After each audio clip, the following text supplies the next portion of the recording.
the peri-peri salt went into my eye. Oh, It sorry. flew from the bag. Oh, are you okay? Thanks for your concern. You're welcome.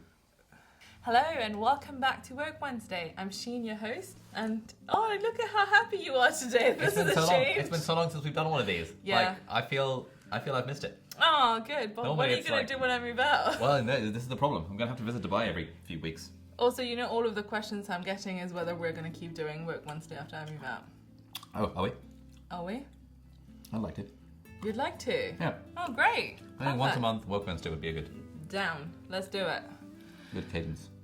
All right. But then you have to fly me out to Dubai as a business expense and now that your channel's like making bare monies.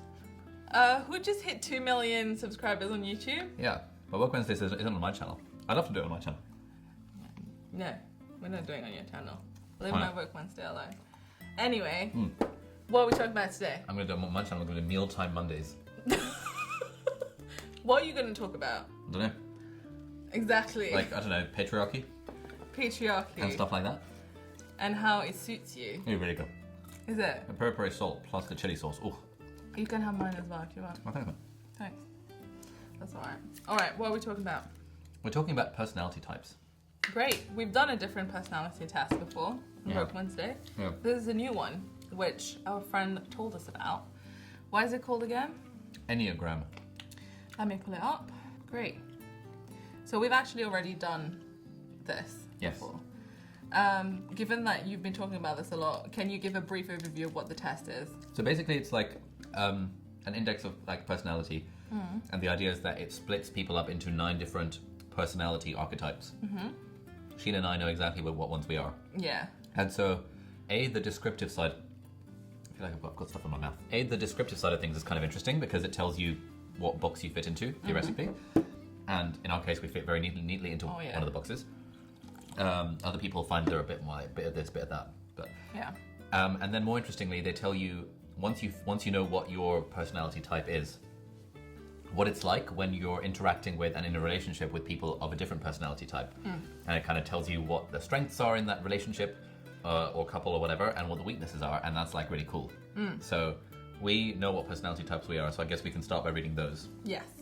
And then we can kind of talk about like the interpersonal dynamics at play between our 2 different personality types. Great. Wonderful. And what was funny was, as soon as our friend was reading our individual personality types, it was very clear that it was us. And you knew that it was me as well, and I knew it was you. It was just very, very clear.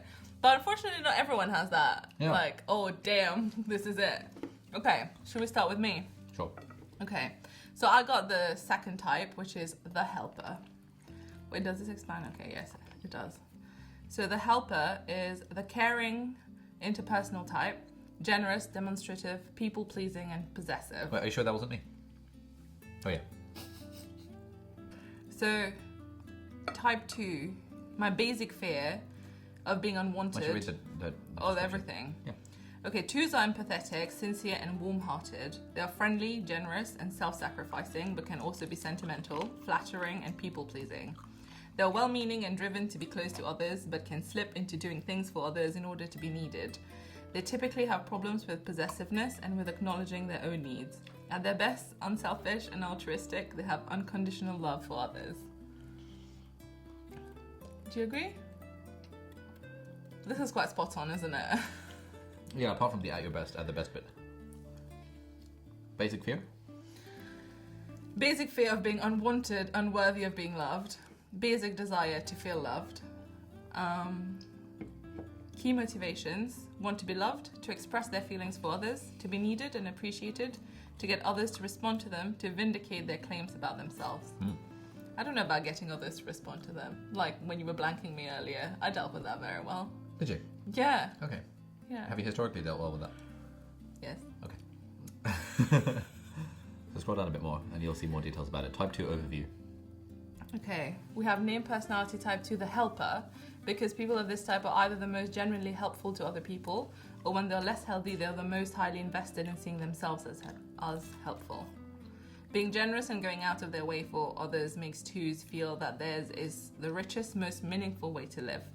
The love and concern they feel and the genuine good they do warms their heart and makes them feel worthwhile. 2s are most interested in what they feel to be the really, really good things in life. Love, closeness, sharing, family, and friendship. That's pretty spot on. It sounds like you. And I sound really great, to be honest. Should we look at the 9 levels and see which level you're at?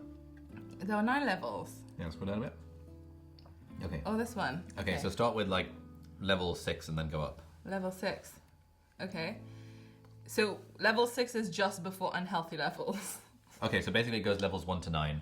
And 9 is the worst one. 9 is the worst one. Well, worst as in most unhealthy. Most unhealthy. And 1, 2, 3 is the most healthy. And it's like the lower the level, the more healthy you are and being this personality type. Okay, so we're starting at 6. Sure. Increasingly self-important. And Actually, should we start at 9? Let's just see. Okay. Able to excuse and rationalize what they do since they feel abused and victimized by others and are bitterly resentful and angry. Why are you looking at me? This is not me. So people complain when I look at the camera. People complain when I look at the food. I'm looking at you. So people now complaining when I look at you. Dude, come on, please. Okay. You can look at me, just not when it's saying that I feel abused and victimized. Level 8. Domineering and coercive. Feel entitled to get anything they want from others. I'm not like that. Okay. Level 7 can be manipulative and self-serving, instilling guilt by telling others how much they owe them and make them suffer. What are you smiling about? He went. Abuse food and medication to stuff feelings and get sympathy. Undermine people, making belittling, disparaging remarks, extremely self-deceptive about their motives and how aggressive and or selfish their behavior is. I'm not aggressive in this. What was that thing about self-deceptive? Level 6. Increasingly self-important and self-satisfied, feel they are indispensable, although they overrate their efforts in others' behalf. That's definitely not me.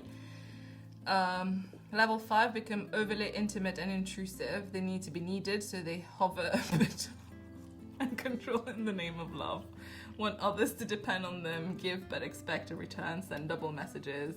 Enveloping and possessive, the codependent, self-sacrificial person who cannot do enough for others.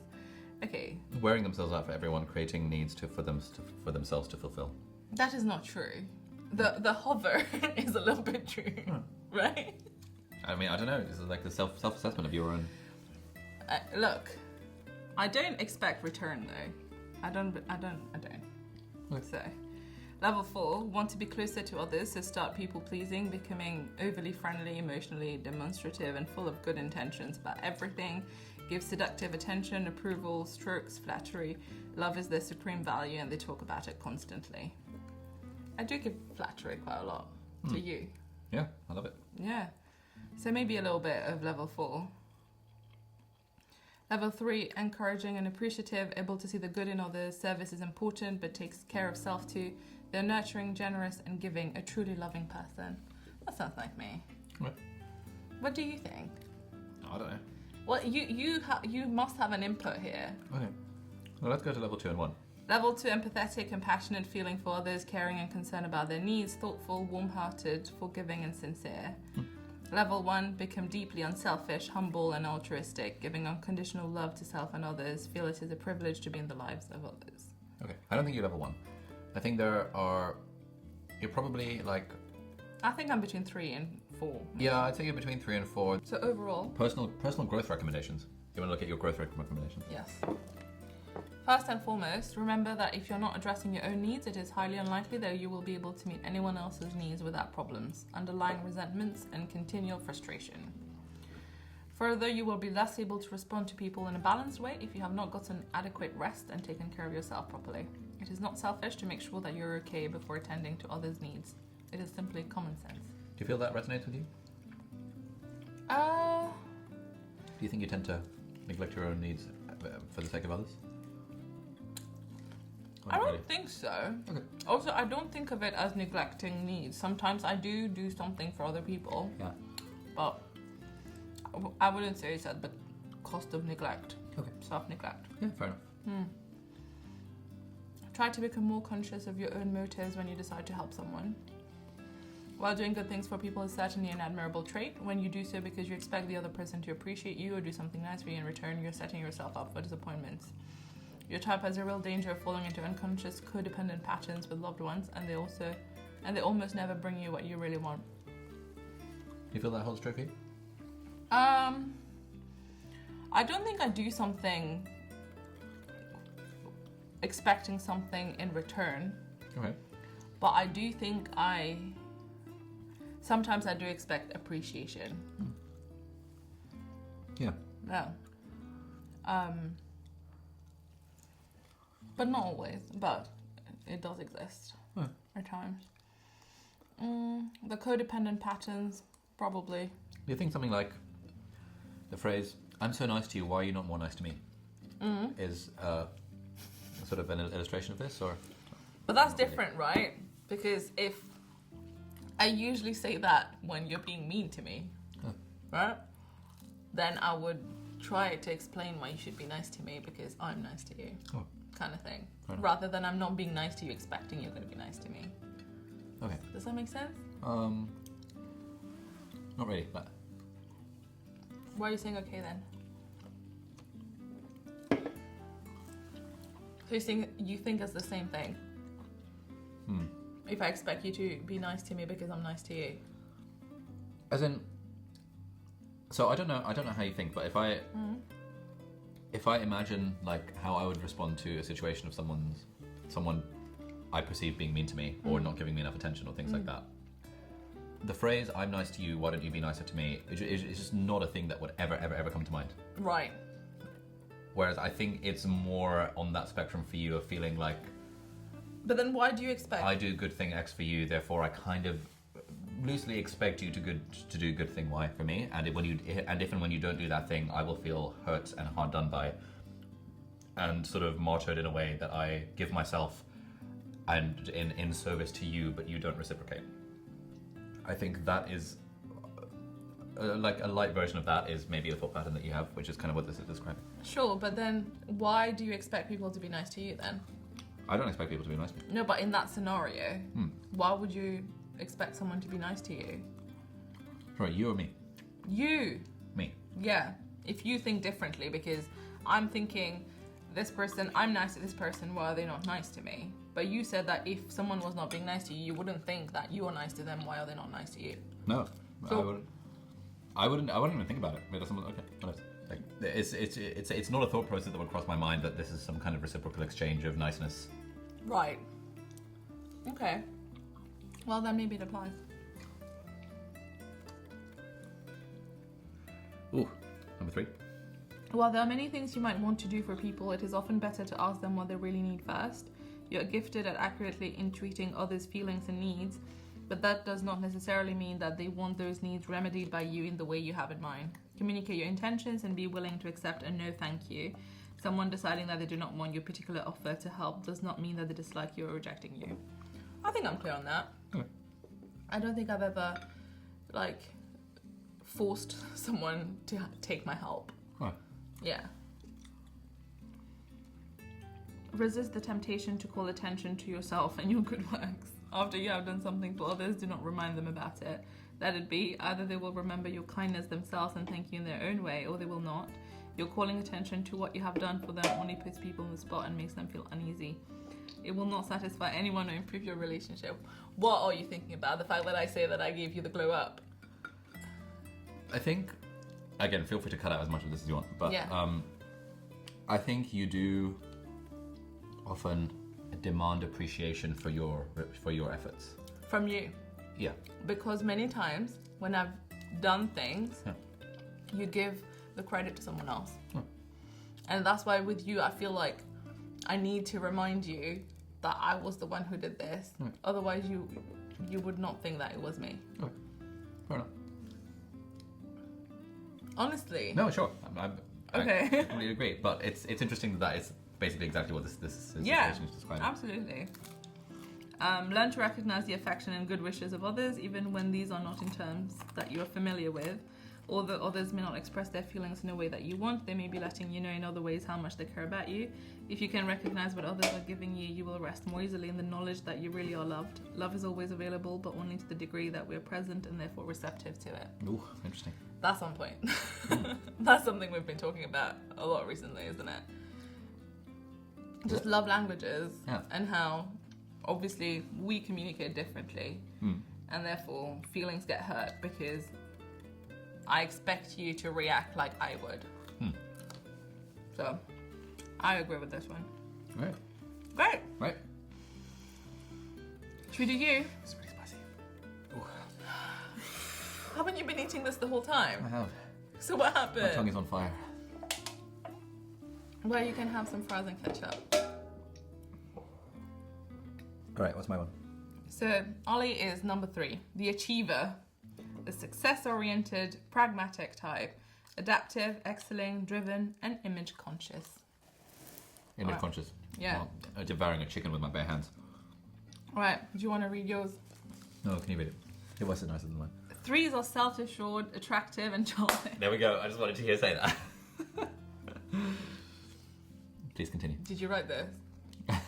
I'm friends with the webmaster. Attractive, Yeah.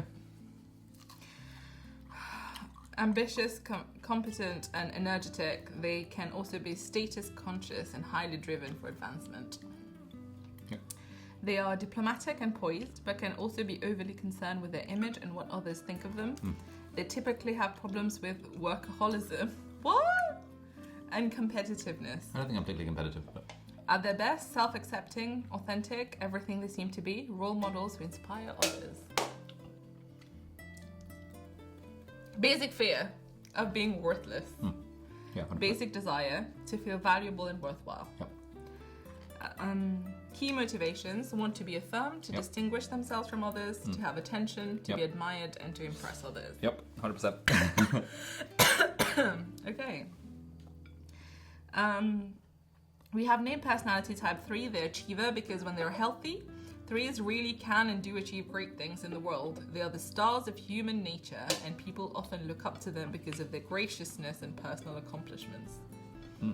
You're gracious, apparently. I don't know. Well, Healthy 3s know how good it feels to develop themselves and contribute their abilities to the world, and also enjoy motivating others to greater personal achievements than others thought they were capable of. They are usually well regarded and popular among their peers, the type of person who is frequently voted class president or homecoming queen. That is you! Homecoming I was queen. not. Hey, I was Paxos president, right? And chess club president. So you know, Because people feel let's put this into perspective. they want to be associated with this kind of person who acts as a stand-in for them. Healthy 3s embody the best in a culture, and others are able to see their hopes and dreams mirrored in them. 3s are often successful and well-liked because of all the types. They most believe in themselves and in developing their talents and capacities. 3s act as living role models and paragons because of their extraordinary embodiment of socially valued qualities. Healthy 3s know that they're worth the effort it takes to be the best that they can be. Their success at doing so inspires others to invest in their own self-development. 3s want to make sure their lives are a success, however that is defined by their family, their culture, and their social sphere. Yep. In some families, success means having a lot of money, a grand house, a new expensive car, and other status symbols. Others value ideas, and success to them means distinguishing oneself in academic or scientific worlds. Yep. Success in other circles might mean becoming famous as an actor or a model or writer or a public figure of some kind, perhaps politician or YouTuber. A religious family might encourage a child to become a minister, priest, or rabbi, since these professions have status in the community and in the eyes of the family. No matter how success is defined, 3s will try to become somebody noteworthy in their family and their community. They will not be a nobody. To this end, 3s learn to perform in ways that will garner them praise and positive attention. As children, they learn to recognize the activities that were valued by their parents or peers and put their energies into excelling in those activities. 3s also learned how to cultivate and develop whatever about them is attractive or potentially impressive. Yep. Like magic or singing. Yeah, absolutely. By the way, Okay. you aren't recording the screen anymore. Oh no, it's okay. Okay. Doesn't matter. Should I keep reading? Whatever you like. Everyone needs attention, encouragement, and the affirmation of their value in order to thrive, and 3s are the type which most exemplifies this universal human need.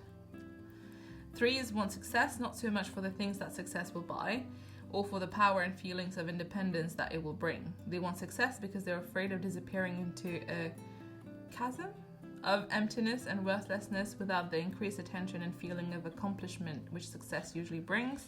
3s fear that they are nobody and have no value. Yep. Do you actually resonate with that? Yeah. The problem is that in the headlong rush to achieve whatever they believe will make them more valuable, threes can become so alienated from themselves that they no longer know what they truly want or what their real feelings or interests are. How do you feel about that? Yeah, pretty spot on. Where were we? In this state, they are easy prey to self-deception, deceit, and falseness of all kinds. Thus, the deeper problem is that their search for a way to be of value increasingly takes them further away from their own essential self, with its core of real value. From the earliest years, as threes become dependent on receiving attention from others and in pursuing the values that others reward, they gradually lose touch with themselves, step by step. Their own inner core, their heart's desires, is left behind until they no longer recognize it. Oh, interesting. What's your heart's desire? I don't know. I don't recognize it. Well, clearly you don't know. Yeah. Thus, while they are the primary type in the feeling center, threes, interestingly, are not known as feeling people. You don't say. Rather, they are people of action and achievement. It is as if they put their feelings in a box so that they can get ahead with what they want to achieve. Yeah, that's not me. Threes have come to believe that emotions get in the way of their performance, so they substitute thinking and practical action for feelings. Great. And rightly so. Oh, yeah. Okay. Should we do your levels? Oh, yeah, what are my levels? Okay, should we start from 9? Sure. Become vindictive, attempting to ruin others' happiness, relentless, obsessive about destroying whatever reminds them of their own shortcomings and failures. No. Narcissistic personality disorder. Level 8. Devious and deceptive so that their mistakes and wrongdoings will not be exposed. Untrustworthy, maliciously betraying or sabotaging people to triumph over them. Delusionally jealous of others. You don't even think about this. No. Fearing failure and humiliation, they can be exploitative and opportunistic, covetous of the success of others and willing to do whatever it takes to preserve the illusion of their superiority. Nope. Okay. Level 6, want to impress others with their superiority, constantly promoting themselves, making themselves sound better than they really are. Narcissistic, with grandiose, inflated notions about themselves and their talents. Exhibitionistic and seductive, as if saying, look at me. Arrogance and contempt for others is a defense against feeling jealous of others and their success. No. Level 5, become image conscious, highly concerned with how they are perceived, begin to package themselves according to the expectations of others and what they need to do to be successful, pragmatic and efficient, but also premeditated, losing touch with their own feelings beneath a smooth facade. Problems with intimacy, credibility, and phoniness emerge. Maybe bits. I think I'm pretty image conscious, yeah. But also I don't know. Package themselves according to expectations. It's more like what you think is, attractive and desired and all of that. You do follow these things, don't you? Sure, yeah. Yeah. Level 4, highly concerned with their performance, doing their job well, constantly driving self to achieve goals as if self-worth depends on it, terrified of failure, compare self with others in search for status and success, become careerists, social climbers, invested in exclusivity and being the best. No. Level 3, ambitious to improve themselves to be the best they can be, often become outstanding, a human ideal, embodying widely admired cultural qualities, highly effective, others are motivated to be like them in some positive way. Yeah. Reasonable. Level 2, self-assured, energetic, and competent with high self-esteem. They believe in themselves and their own value, adaptable, desirable, charming, and gracious. Level 1, self-accepting, inner-directed, and authentic, everything they seem to be, modest and charitable, self-deprecatory humor, that is you, and fullness of heart emerge, gentle and benevolent. Yeah, probably not. Where do you see yourself? I think I'd probably put myself as like somewhere between 3 and 2 with a little bit of 5. Yeah, I feel like you skipped 4. I kind of skipped 4, yeah. It's a bit of 2, 3, and 5. Okay. Yeah. Should we see compatibility? Yes. Type 3 in relationship with type 2. There we go. Right, so this is Alright, good and bad things about a relationship. Let me Okay. Okay. What each type brings to the relationship. Both 2s and 3s, 2 and 3s, are driven by their feelings and emotional needs, although this is not always apparent in the case of 3s. Both are also driven by their need for attention and the desire to be loved, although this is not always apparent in the case of 2s. But for these reasons, both are oriented towards people and towards activities that will place them in the spotlight. What? This makes 2-3 couples one of the most interpersonally attractive and impactful pairings possible. Individually and collectively, they are outgoing, sociable, high-spirited, charming, and often physically attractive. Both know how to make a favorable impression on people and to win them over. Each type brings energy, personal and social ambition, the ability to communicate with people and to make others feel like they are the center of attention. Nice. Both know how to get people to like them and to rally support to achieve their goals. Twos in particular bring a more personal, individual focus to their interactions with others. Well done. They are thoughtful in follow-up exchanges with genuine kindness and compassion. Threes bring flexibility, charm, practicality, and a goal-oriented vision for ways the couple can improve. Nice. Twos like to feel proud of their loved ones, and threes want to make their partner proud. That's a good combination then, isn't it? There is a particular way that this pairing works as a team. Twos like to put the spotlight on others, and threes like to be in the spotlight. Great. Twos like to be the power behind the throne, and threes can be happy being the point person for the couple. As long as healthy threes appreciate the lavish attention of the two, this arrangement can work well. In a sense, this is almost an ideal political couple, socially adept, energetic, virtually radiating charm and self-confidence, inviting others by their manner and attractiveness to join them in some way. Twos and threes can be dazzling, a couple so widely admired and socially gifted that they become icons for their social sphere and time. Whoops. So what you're saying is we could start a cult. How do I... yes. Potential trouble spots or issues. Okay. A couple with such conscious star power also tends to be self-conscious and even more conscious of each other. Twos get jealous and possessive of threes. They fall into a I made you, you owe me syndrome. No. Feeling used and unappreciated. For all of their apparent willingness to take second place, twos want to be recognized privately by their partners and to be made to feel that they are important. But threes typically find it difficult to thank others for their success or to share the glory. Moreover, threes may feel that twos overestimate their contributions. They take credit for too much, sometimes embarrassingly in public. As a result, twos can start to undermine the three's confidence, to get the three to feel that he or she depends on the two. Threes react quickly and strongly to perceived criticism and potential humiliation by distancing themselves, inevitably creating more anxiety and manipulation in the two, a vicious cycle. How do you feel about that? How do you feel about that? I asked first. I think it's pretty spot on. Spot on! Yeah. Okay. Personal growth for you. Tell me. For our real development, it is essential to be truthful. Be honest with yourself and others about your genuine feelings and needs. We've had one of those conversations recently. You struggle with that, don't you? Likewise, resist the temptation to impress others or inflate your importance. You will impress people more deeply by being authentic than by bragging about your successes or exaggerating your accomplishments. Yeah. I don't think I exaggerate my accomplishments. I don't think you do. I think I downplay them, if anything. Yes. And I don't think you brag about your successes, but you do talk about them on the internet. Yeah, well, it's got to be done. Like 2 million subscribers, yeah, so hashtag blessed. Develop charity and cooperation in your relationships. You can do this by taking time to pause in a busy day to really connect with someone you care about. All right. I did not write this, I promise. I'll send a Calendly link to my boys. Yeah, eat my food. Oh, very good. Nothing spectacular is required, simply a few moments of quiet appreciation. I did not write this, I promise. When you do so, you will become a more loving person, a more faithful friend, and a much more desirable individual. You will feel better about yourself. Take breaks. I need to put these blogs into my calendar to connect with people. Yes. Okay. Take breaks. You can drive yourself and others to exhaustion with your relentless pursuit of your goals. Ambition and self-development are good qualities, but temper them with rest periods in which you reconnect more deeply with yourself. Sometimes taking 3 to 5 deep breaths is enough to recharge your battery and improve your outlook. Oh, okay. That's useful. Develop your social awareness. Easier said than done. Many threes have grown tremendously by getting involved in projects that had nothing to do with their own personal advancement. Working cooperatively with others towards goals that transcend personal interest is a powerful way of finding your true value and identity. Okay, interesting.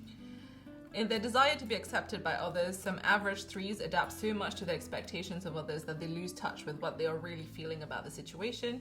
Develop yourself by resisting doing what is acceptable just to be accepted. It is imperative that you invest time in discovering your own core values. Nice. I've told you this many times, haven't I? Yeah, mate, I've spent the last 6 months discovering my core values. I have a list of them now. Good, so you're working on it. Yeah. Well done. High five. No, your hand are disgusting. Well. Great. Gosh dang. So what did we learn? Um, I feel like we knew already the personality traits. yeah. We probably understood a bit more why we react the way we do, right? Yeah, I think that's fair. Yeah. Anything else you learned? I need to take more breaks and show more appreciation for people. That's just a good thing to do in general. What about you? What did I learn? I learned a lot. I'm trying to summarize that. I need to be... I feel like a lot of it was because it was between the two personalities, between you and me. I learned a lot more about how not to, claim credit about things, especially in front of people and stuff. I can do that in private. Sure, yeah. Yeah, I can do that in private. Just tell you that. What was it? I am the person behind the throne. Yes, exactly. You're the kingmaker, Yes. as my mum says. Also, we can start a cult. Apparently people will follow us. Exactly. Or we can join politics. Yes.